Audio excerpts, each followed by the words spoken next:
নমস্কার বন্ধুরা, আপনারা সবাই দেখছেন সরকারি সংবাদ ইউটিউব চ্যানেল। বন্ধুরা, যেমনটা আপনাদের মধ্যে অনেকেই জানেন যে 5ই ফেব্রুয়ারি কিন্তু রাজ্যের মুখ্যমন্ত্রী অর্থাৎ মমতা বন্দ্যোপাধ্যায় কিন্তু 2021-এর রাজ্য বাজেট পেশ করেন।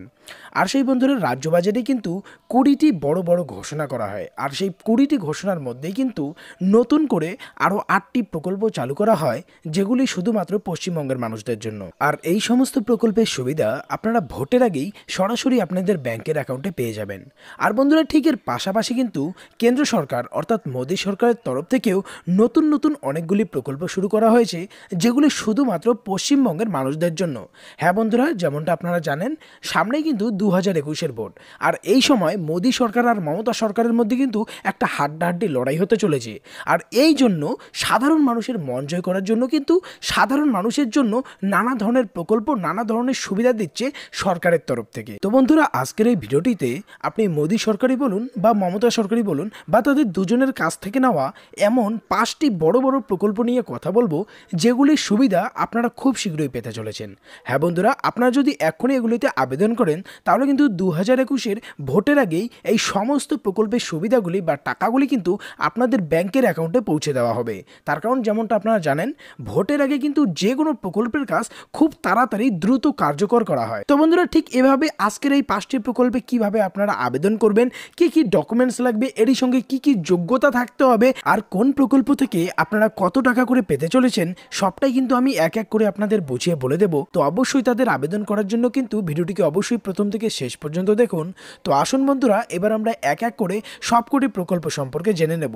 তবে আপনাদের কাছে একটা ছোট্ট অনুরোধ রাখবো, যে যদি আপনারাও এই সমস্ত প্রকল্পগুলি থেকে সুবিধাগুলি পেতে চান, যদি আপনারাও এই প্রকল্পগুলির টাকাগুলি আপনাদের ব্যাংকের অ্যাকাউন্টে পেতে চান, তাহলে কিন্তু অবশ্যই এই ভিডিওটিকে একটি লাইক করবেন, এরই সঙ্গে লাল রঙের সাবস্ক্রাইব বাটনে ক্লিক করে বেল নোটিফিকেশনটা অল করে দেবেন। বন্ধুরা, সবার প্রথম প্রকল্পটি হচ্ছে প্রধানমন্ত্রীর তরফ থেকে। এটা দেখুন, নাম হচ্ছে প্রধানমন্ত্রী উজ্জ্বলা যোজনা। যেমনটা আপনারা লক্ষ্য করেছেন, আপনারাও হয়তো পেয়েছেন যে লকডাউনের সময় কিন্তু প্রধানমন্ত্রী 3 মাস কিন্তু ফ্রিতে গ্যাস দিচ্ছিল। হ্যাঁ বন্ধুরা, যখনই আমরা গ্যাস বুক করতেছিলেন, তখন কিন্তু সরাসরি আপনাদের ব্যাংকের বইয়ে টাকাটা ঢুকে যেত, তারপর সেই টাকা দিয়ে কিন্তু আপনাকে গ্যাসের সিলিন্ডারটা নিতে হলো। এবার কিন্তু বন্ধুরা, পশ্চিমবঙ্গের সমস্ত মানুষকে আবারও এই সুবিধা দিচ্ছে মোদী সরকারের তরফ থেকে। আবারও আপনি ফ্রিতে গ্যাস সিলিন্ডার পেয়ে যাবেন 1 মাসের জন্য। দেখুন, এটার জন্য কি কি আবেদন করতে হবে। এটা প্রথমে হচ্ছে অবিবাহিত মহিলাদের জন্য কি কি কিভাবে আবেদন করতে হবে। তো প্রথমে লাগতেছে আপনার আধার কার্ড, ভোটার কার্ড, মাধ্যমিকের অ্যাডমিট কার্ড, জন্ম সার্টিফিকেট, রেশন কার্ড, ব্যাংকের পাসবই, এরই সঙ্গে লাগতেছে কাস্ট সার্টিফিকেট যদি থেকে থাকে, এরই সঙ্গে বাবার আধার কার্ড, বাবার ভোটার কার্ড, এরই সঙ্গে 3 কপি কালার পাসপোর্ট সাইজের ছবি। এই সমস্ত ডকুমেন্টসের কিন্তু জেরক্স কপি আপনার জমা করতে হবে আবেদন করা ফর্মের সঙ্গে। কোথায় ফর্ম পাবেন, কিভাবে জমা করবেন, সবটাই বলবো। তার আগে দেখুন, এবার দেখে নিচ্ছি বিবাহিত মহিলাদের জন্য কি কি ডকুমেন্টস লাগবে। বিবাহিত মহিলাদের ক্ষেত্রে স্বামীর আধার কার্ড, ভোটার কার্ড আর স্বামীর রেশন কার্ডটি লাগবে। এই তিনটের কিন্তু জেরক্স কপি আপনার জমা করতে হবে। আর এটার যে ফর্ম আছে, আবেদন ফর্মটা আপনি যে কোনো গ্যাসের ডিলারের কাছ থেকে পাবেন, আর সেখানে এটা জমা করতে পারবেন।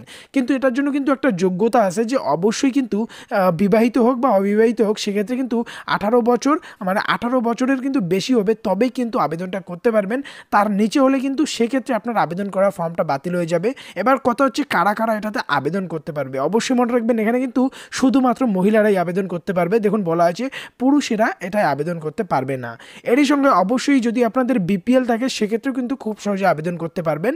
এরই সঙ্গে আপনার রেশন কার্ডটা যদি অন্তর্দায় কার্ড বা AAY ক্যাটাগরির রেশন কার্ড হয়, সেক্ষেত্রেও কিন্তু আপনারা আবেদন করতে পারবেন। বন্ধুরা, পরবর্তী প্রকল্পটাও মোদী সরকারের তরফ থেকেই শুরু করা হয়।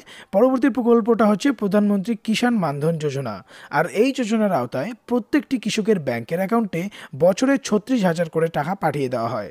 দেখুন, এখানে কি বলা হয়েছে, যে পশ্চিমবঙ্গের কৃষকরা যদি এই প্রকল্পে আসে, সেক্ষেত্রে কিন্তু প্রতি মাসে 3,000 টাকা করে, বছরে মোট 36,000 টাকা সরাসরি প্রত্যেক কৃষকের ব্যাংকের অ্যাকাউন্টে দেওয়া হবে। এখানে দেখুন, প্রথমেই বলা হয়েছে যে প্রতি মাসে 3,000 টাকা করে, বছরে 36,000 টাকা পাওয়ার জন্য সবার প্রথমে CSC সেন্টারে গিয়ে রেজিস্ট্রেশন করতে হবে।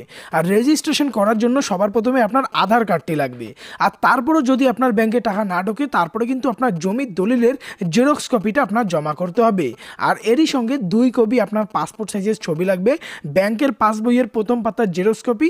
আর তারপরে কিন্তু আপনার রেজিস্ট্রেশনের পর আপনার পেনশনের ইউনিক নাম্বার বা পেনশন কার্ড আপনার জন্য তৈরি হয়ে যাবে, আর তারপর প্রতি মাসে আপনাদের ব্যাংকের অ্যাকাউন্টে 3,000 করে টাকা ঢুকে যাবে। বন্ধুরা, পরবর্তী প্রকল্পটি হচ্ছে মুখ্যমন্ত্রীর তরফ থেকে তরুণের স্বপ্ন প্রকল্প।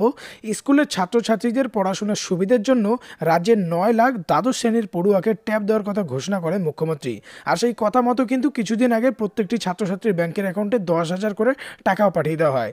আর এবার সেটা একবার না, এবার থেকে প্রতি বছরই রাজ্যের দ্বাদশ শ্রেণীর ছাত্রছাত্রীদের ব্যাংকের অ্যাকাউন্টে 10,000 করে টাকা দেওয়া হবে ট্যাব কেনার জন্য। আর এটা কিন্তু শুধুমাত্র দ্বাদশ শ্রেণীর জন্য না, দেখুন কি বলা হয়েছে, এবার থেকে নবম, দশম এবং একাদশ শ্রেণীর ছাত্রছাত্রীদেরও যাতে এই টাকাটা দেওয়া হয় সেটার জন্যও কিন্তু রাজ্য সরকারের তরফে চিন্তা ভাবনা করা হচ্ছে। এরই সঙ্গে পরবর্তী প্রকল্পটি দেখে নেব, যেটার নাম হচ্ছে হাসির আলো প্রকল্প। আর এই প্রকল্পের মাধ্যমে দেখুন কি বলা হয়েছে যে মুখ্যমন্ত্রী মমতা বন্দ্যোপাধ্যায় পশ্চিমবঙ্গের সমস্ত মানুষের সারা জীবনে বিদ্যুতের বিল মাফ করবেন। হ্যাঁ বন্ধুরা, যদি আপনাদের 3 মাসে বিদ্যুতের বিল 75 ইউনিটের কম আসে সেক্ষেত্রে তাহলে আপনার বিদ্যুতের বিলটা মকুব করে দেওয়া হবে। অর্থাৎ যদি আপনার 375 টাকার নিচে বিল আসে সেক্ষেত্রে আপনার সারা জীবনের জন্য বিলটা মকুব করে দেওয়া হবে। পরবর্তী যোজনাটির নাম হচ্ছে ফ্রি রেশন যোজনা। যেমনটা আপনারা সবাই জানেন যে লকডাউনের পর থেকে কিন্তু আমরা সবাই ফ্রিতেই রেশন পেয়ে আসতেছি। আর এই নতুন রাজ্য বাজেটে মুখ্যমন্ত্রী জানান যে সাধারণ মানুষের কথা মাথায় রেখে বিনামূল্যে রেশন দেওয়ার যে ধারাবাহিকতা আছে সেটা কিন্তু সারা জীবনের জন্য এবার বজায় থাকবে।